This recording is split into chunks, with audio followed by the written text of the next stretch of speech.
ಊರೇ ಕೂಗಾಡ್ಲಿ, ಯಾರು ಬೇಕಿದ್ರು ಲಾಭಿ ಮಾಡ್ಲಿ, ಆದ್ರೆ ಇಲ್ಲಿ ಕಾಂಗ್ರೆಸ್ ಹೈಕಮಾಂಡ್ ಮಾತ್ರ ಡೋಂಟ್ ಕೇರ್. ಯಾರು ಎಷ್ಟೇ ಲಾಭಿ ನಡೆಸಿದ್ರು ಏನೇ ಕೂಗಾಡಿದ್ರು ಕೂಡ ಇಲ್ಲಿ ಹೈಕಮಾಂಡ್ ಯಾವುದಕ್ಕೂ ಡೋಂಟ್ ಕೇರ್ ಮಾಡಲ್ಲ. ಮಂತ್ರಿಗಿರಿ ಆಕಾಂಕ್ಷಿಗಳೇ ಎಚ್ಚರ, ಲಾಭಿಯನ್ನ ಮಾಡಲೇಬೇಡಿ. ಹೊಸ ಫಾರ್ಮುಲಾವನ್ನ ಕಂಡು ಹಿಡಿದಿದೆ ನಿಮ್ಮ ಹೈಕಮಾಂಡ್. ಏನು ಸಚಿವ ಸ್ಥಾನದ ಆಕಾಂಕ್ಷಿಗಳು ಸಾಕಷ್ಟು ಲಾಭಿಯನ್ನ ಮಾಡ್ತಾ ಇದ್ರು. ಯಾರು ಕೂಗಾಡಿದ್ರು ಏನೇ ಲಾಭಿ ಮಾಡಿದ್ರು ಕೂಡ ಕಾಂಗ್ರೆಸ್ ಹೈಕಮಾಂಡ್ ಮಾತ್ರ ಇದಕ್ಕೆ ಡೋಂಟ್ ಕೇರ್ ಅಂತ ಇದೆ.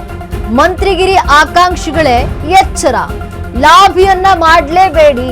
ಹೊಸ ಫಾರ್ಮುಲಾವನ್ನ ಕಂಡು ಹಿಡಿದಿದೆ ನಿಮ್ಮ ಹೈಕಮಾಂಡ್. ಕೆಲಸ ಮಾಡಿದ್ರೆ ಮಂತ್ರಿಗಿರಿ, ಇಲ್ಲವೇ ಪಕ್ಷ ಸಂಘಟನೆ. ನೀವೇನಾದ್ರೂ ಕೆಲಸ ಮಾಡಿದ್ರೆ ಮಾತ್ರ ಇಲ್ಲಿ ಮಂತ್ರಿ ಸ್ಥಾನ ಸಿಗುತ್ತೆ. ಸಿದ್ದರಾಮಯ್ಯ ಲೆಕ್ಕ, ಡಿಕೆ ಶಿವಕುಮಾರ್ ಲೆಕ್ಕಕ್ಕಿಂತ ಇನ್ನೊಂದು ಲೆಕ್ಕ. ರಾಹುಲ್ ಗಾಂಧಿ ಹೇಳದವರೇ ಇಲ್ಲಿ ಮಂತ್ರಿ ಆಗೋದು. ರಾಹುಲ್ ಗಾಂಧಿ ಯಾರು ಹೇಳ್ತಾರೆ ಅವರೇ ಮಂತ್ರಿ. ಹಾಗಿದ್ರೆ ಯಾರ ಕೋಟಾ ಹೇಗಿದೆ, ಯಾರಿಗೆ ಚಾನ್ಸ್ ಸಿಗುತ್ತೆ? ಇದು ನಿಮ್ಮ ಅಶ್ವವೇಗ ನ್ಯೂಸ್ನ ಪೊಲಿಟಿಕಲ್ ಎಕ್ಸ್ಕ್ಲೂಸಿವ್. ಏನು ರಾಜ್ಯ ರಾಜಕಾರಣದಲ್ಲಿ ಸಚಿವ ಸಂಪುಟ ವಿಸ್ತರಣೆಯ ವಿಚಾರ ಸಾಕಷ್ಟು ಚರ್ಚೆ ಆಗ್ತಾ ಇದೆ. ಯಾರು ಕೂಗಾಡಿದ್ರು, ಯಾರು ಬೇಕಿದ್ರು ಲಾಭಿಯನ್ನ ಮಾಡಿದ್ರು ಕೂಡ ಕಾಂಗ್ರೆಸ್ ಹೈಕಮಾಂಡ್ ಮಾತ್ರ ಇದಕ್ಕೆ ಡೋಂಟ್ ಕೇರ್ ಅಂತ ಹೇಳ್ತಾ ಇದ್ದಾರೆ. ಮಂತ್ರಿಗಿರಿ ಆಕಾಂಕ್ಷಿಗಳೇ ಎಚ್ಚರ, ಲಾಭಿ ಮಾಡಬೇಡಿ ನೀವು.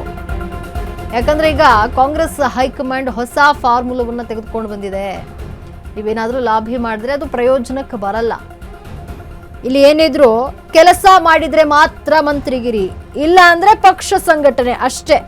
ಸಿದ್ದರಾಮಯ್ಯನವರ ಲೆಕ್ಕ, ಡಿಕೆ ಶಿವಕುಮಾರ್ ಲೆಕ್ಕಕ್ಕಿಂತ ಇನ್ನೊಂದು ಲೆಕ್ಕ ಇದೆ. ರಾಹುಲ್ ಗಾಂಧಿ ಹೇಳದವರೇ ಇಲ್ಲಿ ಮಂತ್ರಿ ಆಗೋದು. ಹಾಗಿದ್ರೆ ಯಾರ್ಯಾರ ಕೋಟಾ ಹೇಗಿದೆ, ಯಾರಿಗೆ ಇಲ್ಲಿ ಚಾನ್ಸ್ ಸಿಗುತ್ತೆ ಅನ್ನುವಂಥ ಪ್ರಶ್ನೆ ಇದೆ. ಇದು ನಿಮ್ಮ ಅಶ್ವವೇಗ ನ್ಯೂಸ್ನ ಪೊಲಿಟಿಕಲ್ ಎಕ್ಸ್ಕ್ಲೂಸಿವ್ ನ್ಯೂಸ್. ಏನು ರಾಜ್ಯ ಸರ್ಕಾರದಲ್ಲಿ ಈಗ ಸಚಿವ ಸಂಪುಟ ಹಂಚಿಕೆ ವಿಚಾರ ಸಾಕಷ್ಟು ಹೈಪ್ ಕ್ರಿಯೇಟ್ ಮಾಡ್ತಾ ಇರುವಂಥದ್ದು. ಯಾಕಂದ್ರೆ ಇರೋ 20 ಸ್ಥಾನಕ್ಕೆ 80 ಜನ ಆಕಾಂಕ್ಷಿಗಳಿದ್ದಾರೆ. ನನಗೆ ಸ್ಥಾನ ಬೇಕು, ಮಂತ್ರಿ ಸ್ಥಾನ ಬೇಕು ಅಂತ ಹೇಳಿ ಇಲ್ಲಿ ಕಿತ್ತಾಡ್ತಾ ಇರುವಂಥದ್ದು, ಲಾಭಿಯನ್ನ ಮಾಡ್ತಾ ಇರುವಂಥದ್ದು, ಹೋರಾಟಗಳನ್ನ ಮಾಡ್ತಾ ಇರುವಂಥದ್ದು. ಹಾಗಾಗಿಯೇ ಹೈಕಮಾಂಡ್ ಇದಕ್ಕೆ ಬ್ರೇಕ್ ಹಾಕಲು ಮುಂದಾಗಿರುವಂಥದ್ದು. ಅಂದ್ರೆ ಕಾಂಗ್ರೆಸ್ ಹೈಕಮಾಂಡ್ ಹೇಳದವರೇ ಇಲ್ಲಿ ಮಂತ್ರಿ ಆಗುವಂಥದ್ದು. ಮತ್ತೆ ಗರಿಗೆದರಿದ ರಾಜ್ಯ ರಾಜಕೀಯದಲ್ಲಿ ಈಗಾಗಲೇ ಡಿಕೆ ಸಂಪುಟದ ಸಾಕಷ್ಟು ಸಂಪುಟದ 20 ಸ್ಥಾನಕ್ಕೆ ಲಾಭಿ ಜೋರಾಗಿರುವಂಥದ್ದು.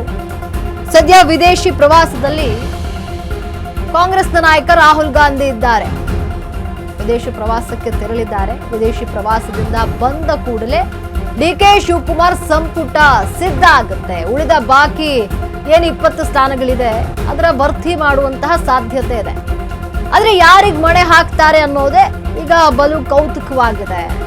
ಡಿಕೆ ಶಿವಕುಮಾರ್ ಆಪ್ತರಿಗೆ ಒಲಿಯುತ್ತಾ ಮಂತ್ರಿಗಿರಿ, ಅಥವಾ ಸಿದ್ದರಾಮಯ್ಯನವರ ಟೀಮ್ಗೆ ರಾಹುಲ್ ಗಾಂಧಿ ಮಣೆ ಹಾಕ್ತಾರಾ ಅನ್ನುವಂಥ ಪ್ರಶ್ನೆ.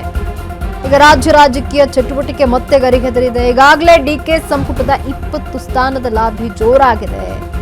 ವಿದೇಶ ಪ್ರವಾಸದಲ್ಲಿ ರಾಹುಲ್ ಗಾಂಧಿ ಇದ್ದಾರೆ. ಅವರು ವಿದೇಶ ಪ್ರವಾಸವನ್ನು ಮುಗಿಸಿ ಮರಳಿ ದೇಶಕ್ಕೆ ಬಂದ ಮೇಲೆ ಇಲ್ಲಿ ಸಚಿವ ಸಂಪುಟ ವಿಚಾರವಾಗಿ ಚರ್ಚೆಯನ್ನ ಮಾಡಲಾಗುತ್ತೆ. ಹೈಕಮಾಂಡ್ ಮಟ್ಟದಲ್ಲಿ ಚರ್ಚೆ ಆಗುತ್ತೆ. ಇಲ್ಲಿ ರಾಹುಲ್ ಗಾಂಧಿ ಹೇಳಿದವರೇ ಮಂತ್ರಿ ಆಗುವಂಥದ್ದು, ಸಾಕಷ್ಟು ಲಾಭಿಯನ್ನ ನಡೆಸಲಾಗ್ತಾ ಇದೆ.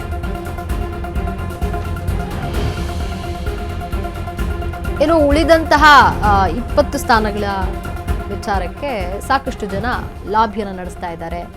ಸಿದ್ದರಾಮಯ್ಯನವರ ಆಪ್ತರ ಕಥೆ ಏನು ಅಂತ ನೋಡೋದಾದ್ರೆ ಇಲ್ಲಿ ಸಿದ್ದರಾಮಯ್ಯನವರ ಆಪ್ತರು ಲಾಭಿಯ ಮಾಡ್ತಾ ಇರುವಂಥದ್ದು ಸಂತೋಷ್ ಲಾಡ್ ಇದ್ದಾರೆ, Shivaraj Tangadagi, S Ponnanna, H K Patil, Basavaraj Rayareddy, BR Patil, Dinesh Gundurao, Rizwan Arshad ಇವರೆಲ್ಲರೂ ಸಿದ್ದರಾಮಯ್ಯನವರ ಆಪ್ತರಾಗಿರುವಂಥದ್ದು. ಇವರೆಲ್ಲರೂ ಕೂಡ ಸಚಿವ ಸ್ಥಾನದ ಆಕಾಂಕ್ಷಿಗಳಿದ್ದಾರೆ. ಇವರಿಗೆ ಮಣೆ ಹಾಕುತ್ತಾ ಹೈಕಮಾಂಡ್ ಅನ್ನುವಂಥ ಒಂದಷ್ಟು ಪ್ರಶ್ನೆಗಳು, ಕುತೂಹಲ ಕೂಡ ಇರುವಂಥದ್ದು. ಸಿದ್ದರಾಮಯ್ಯನವರ ಆಪ್ತರ ಕಥೆ ಏನಾಗುತ್ತೆ? ಸಂತೋಷ್ ಲಾಡ್ ಇದ್ದಾರೆ, Shivaraj Tangadagi, S Ponnanna, H K Patil, Basavaraj Rayareddy, BR Patil, Dinesh Gundurao, Rizwan Arshad ಇವರೆಲ್ಲ ನೋಡಿ ಸಿದ್ದರಾಮಯ್ಯನವರ ಬಣದಲ್ಲಿ ಕಾಣಿಸ್ಕೊಂಡಿರುವಂಥದ್ದು.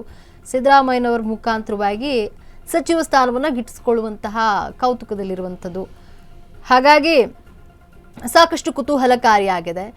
ಇನ್ನು ಡಿ ಕೆ ಶಿವಕುಮಾರ್ ಅವರ ಆಪ್ತರ ಕಥೆಯೇನು, ಯಾರೆಲ್ಲ ಇದ್ದಾರೆ ಡಿ ಕೆ ಶಿವಕುಮಾರ್ ಅವರ ಒಂದು ಆಪ್ತರ ಸಚಿವ ಸ್ಥಾನದ ಆಕಾಂಕ್ಷಿಗಳು ಯಾರ್ಯಾರು ಅಂತ ನೋಡೋದಾದ್ರೆ ಇಲ್ಲಿ HC ಬಾಲಕೃಷ್ಣ ಇದ್ದಾರೆ, ಎನ್ ಹ್ಯಾರಿಸ್ ಇದ್ದಾರೆ, HD ರಂಗನಾಥ್ ಇದ್ದಾರೆ, ಇಕ್ಬಾಲ್ ಹುಸೇನ್, ಶಿವಗಂಗಾ ಬಸವರಾಜು, ಲಕ್ಷ್ಮೀ ಹೆಬ್ಬಾಳ್ಕರ್, ತನ್ವೀರ್ ಸೇಠ್, ಲಕ್ಷ್ಮಣ್ ಸವದಿ ಇವರೆಲ್ಲರೂ ಕೂಡ DK ಶಿವಕುಮಾರ್ ಅವರ ಆಪ್ತರಿರುವಂಥದ್ದು.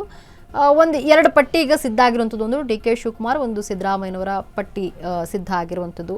ಇದರಲ್ಲಿ ಯಾರಿಗೆ ಹೈಕಮಾಂಡ್ ಮಣೆ ಹಾಕುತ್ತೆ ಅನ್ನುವಂಥ ಪ್ರಶ್ನೆ ಇದೆ. DK ಶಿವಕುಮಾರ್ ಅವರ ಆಪ್ತರು ಅಂತ ನೋಡೋದಾದರೆ HC Balakrishna, N Haris, HD Ranganath, Iqbal Hussain, Shivaganga Basavaraju, Lakshmi Hebbalkar, Tanveer Sait ಇದ್ದಾರೆ, ಲಕ್ಷ್ಮಣ್ ಸವದಿ ಇದ್ದಾರೆ. ಇತ್ತ ಸಿದ್ದರಾಮಯ್ಯನವರ ಆಪ್ತರು ಯಾರ್ಯಾರು, ಅವರು ಎಲ್ಲ ಯಾರಿದ್ದಾರೆ, ಸಚಿವರ ಆಕಾಂಕ್ಷಿಗಳು ಯಾರಿದ್ದಾರೆ ಅಂತ ನೋಡೋದಾದರೆ Santosh Lad, Shivaraj Tangadagi, S Ponnanna, HK Patil, Basavaraj Rayareddy, BR Patil, Dinesh Gundurao, Rizwan Arshad ಇವರೆಲ್ಲರೂ ಕೂಡ ಸಿದ್ದರಾಮಯ್ಯನವರ ಒಂದು ಲಿಸ್ಟ್ನಲ್ಲಿರುವಂಥದ್ದು.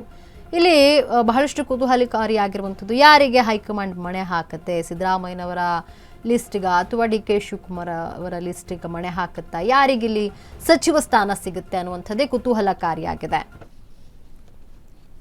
ಈ ಬಗ್ಗೆ ಹೆಚ್ಚಿನ ಮಾಹಿತಿಯನ್ನು ನೀಡಲು ನಮ್ಮ ಪ್ರತಿನಿಧಿ ಜೀವನ್ ದೂರವಾಣಿ ಸಂಪರ್ಕದಲ್ಲಿದ್ದಾರೆ.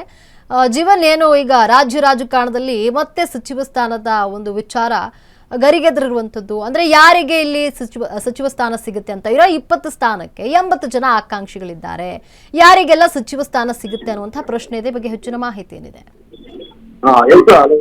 ಒಂದು ವಿಚಾರವಾಗಿ ಸಾಕಷ್ಟು ಮೊದಲೇ ಯಾವುದೇ ಜಟಾಪಟಿಗಳು ಮಾಡಿದ್ದಾರೆ ಇರುವಂತದ್ದು, ಸಚಿವ ಸ್ಥಾನಕ್ಕಾಗಿ ಸಾಕಷ್ಟು ಲಾಬಿಗಳು ಕೇಳಿ ಬರ್ತಾ ಇರುವಂತದ್ದು. ಈ ಒಂದು ವಿಚಾರವಾಗಿ ಈಗ ಹೈಕಮಾಂಡ್ ಕೂಡ ತಮ್ಮ ನಿಲುವನ್ನು ತೆಗೆದುಕೊಂಡಿರುತ್ತದೆ. ಯಾರೇ ಕೂಡ ಲಾಬಿ ಮಾಡಿದ್ರು, ಯಾರು ಒಳ್ಳೆ ಕೆಲಸ ಮಾಡ್ತಾರೆ ಅವ್ರಿಗೇನೆ ನಾವು ಕೊಡೋದು ಅನ್ನೋ ಒಂದು ರೀತಿ ಹೈಕಮಾಂಡ್ ಈಗ ಬಿಂಬಿಸ್ತಾ ಇರುವಂತದ್ದು. ಅದೇ ರೀತಿಯಾಗಿ ಈಗ ಹೈಕಮಾಂಡ್ ಸದ್ಯ ಏನು ರಾಹುಲ್ ಗಾಂಧಿ ಅವರು ವಿದೇಶದಲ್ಲಿರುವಂತಹ ಈ ಒಂದು ಎಲ್ಲಾ ಪ್ರಕಾರ ಏನು ಒಂದು ಜಟಾಪಟಿ ನಡೀತಿದೆ, ಹಾಗೂ ಯಾರು ಲಾಬಿ ಮಾಡಿ ಅಂದ್ರೆ ಯಾರು ಲಾಬಿ ಮಾಡ ಸಂಪರ್ಕ ಸಾಧ್ಯವಾಗ್ತಾ ಇಲ್ಲ, ಮತ್ತೆ ಸಂಪರ್ಕಿಸ್ತೀವಿ. ಧನ್ಯವಾದ.